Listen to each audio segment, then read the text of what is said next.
Hey everyone. Well, it's been a month of big changes. We got good news and bad news, but I'll start with the good news and get to the bad news later. The Butcher reshoots are wrapped, so that's my first feature as a director of photography. I'm finishing up my final projects for Paramore Pictures and the Los Angeles Film and Reel Club, and we're gearing up for the Dropouts shoot. But first,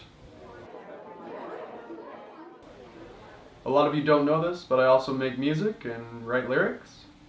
I've been featured on other people's work, but I finally decided to start recording tracks for a mixtape of my own. I realized that without a recording, even if someone reads the lyrics, they won't really know how it's supposed to sound. So I'm doing at least one recording of each track just as a safety precaution, but I'm not sure when I'm going to release any of them yet. I'm hoping to get some sort of music producer or somebody on board so that they can help me out with this, so we'll see when any of the tracks would actually come out.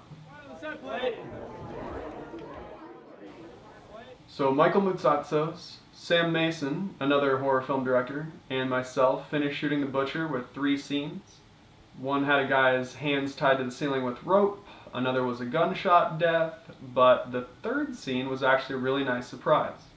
We were shooting a scene with a couple played by Degrave and Tanner Kerrins, and I found out that they both worked on Sid's Lake and were friends of Kevin Ruiz.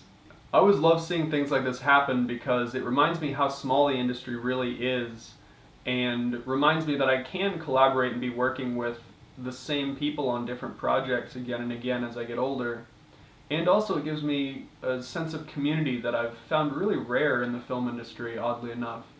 I thought that I would find it everywhere, that it would be any group I walked into, yeah, like, come on, let's make movies, let's do this, let's do things together. I haven't really found that to be the case. I've found my groups of filmmakers to be few and far between. So it was really nice to see filmmakers that I'd worked with in the past. Dropouts is moving forward nicely. Khambi, Kareem and I went to Hollywood Casting and Film and auditioned a couple more people for some of the last roles that we're filling in. I'd actually auditioned there myself several times before, and had recorded the auditions for Kellen Gibbs's film In the Mind's Eye, which is the same thing I did here, recorded the auditions. So it felt nice to be in an area where I felt comfortable and was familiar with the environment. And we added a number of talented people to our cast. I haven't met Landon Coats in person yet, although we have spoken over the phone, but I'm really excited to be working with him because it's my first opportunity to assistant direct for an award-winning director. I'm interested to see how he handles things. We've all been working together behind the scenes, putting together lists, call sheets, equipment, scheduling, that sort of thing, but we shoot on July 1st, so it's coming up really quick. I also have new updates on War of the Limelight. So we amassed all of the media, footage, anything to do with the film into one huge 10 terabyte hard drive, and I gave that to Henry Santos, the head of Chroma Hollywood. So we've officially started the process of sprucing up the film in post-production, and I'm really excited to see what it's going to look like in its final form.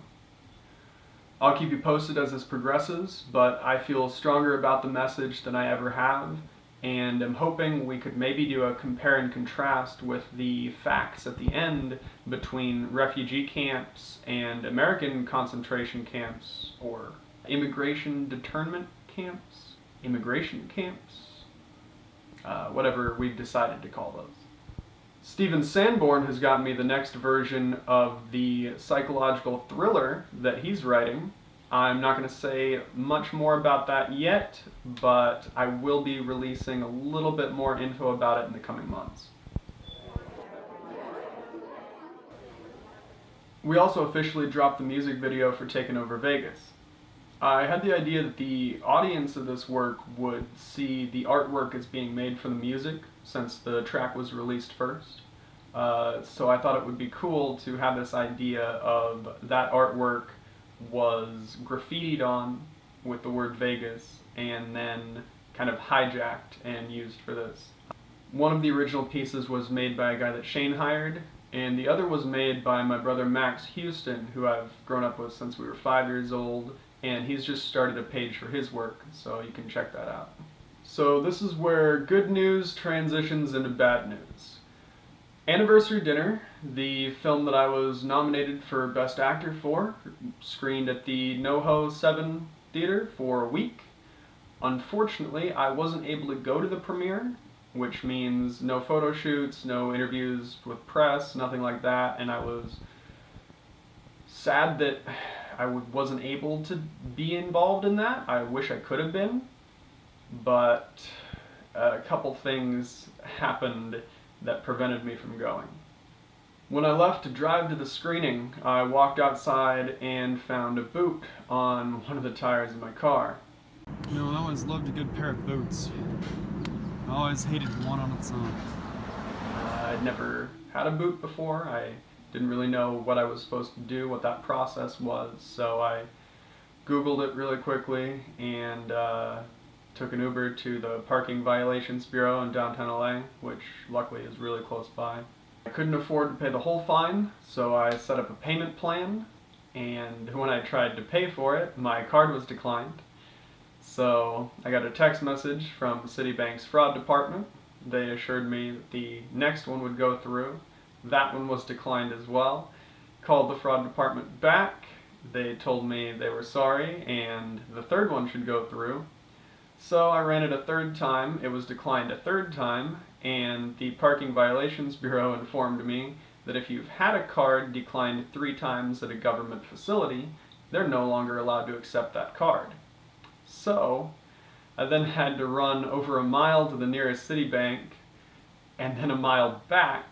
At this point, I'm heaving, covered in sweat, feeling like I'm about to throw up, and 4 minutes from closing the Parking Violations Bureau. I managed to hand them the money, get it taken care of, and I get an Uber back home. When I get to my front door, there are 2 women standing there. They inform me that the property has just been sold to a new owner and they're evicting all the tenants.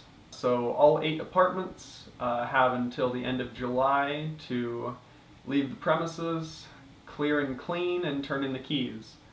So I have about 30 days to find where I'm going to be living next. My current housemates are all going their separate ways and moving back in with family, so if anyone's looking for a place, I've got about a month to find one.